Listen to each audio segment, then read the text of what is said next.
Dampak dari kecelakaan ini sangat menyedihkan sekali, yaitu berdampak kepada menurunnya atau penurunan kemiskinan ya. Artinya menambah tingkat kemiskinannya.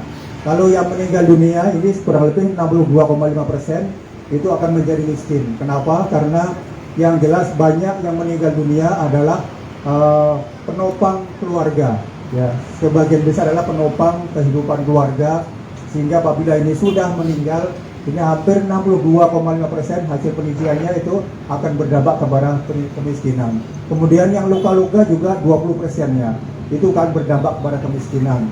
Nah, ini akan menjadi concern agar sama-sama ke masyarakat juga mengedukasi bagaimana bisa menjaga ketertiban di dalam berlalu lintas, menjaga keselamatannya sehingga tidak mengalami kecelakaan di jalan khususnya. Dan di sini yang menjadi korban itu cukup besar ya, dari kalangan yang produktif.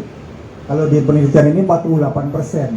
Jadi hampir 48%, hampir 50%, separuhnya itu yang di usia produktif, antara 20 sampai 49 tahun.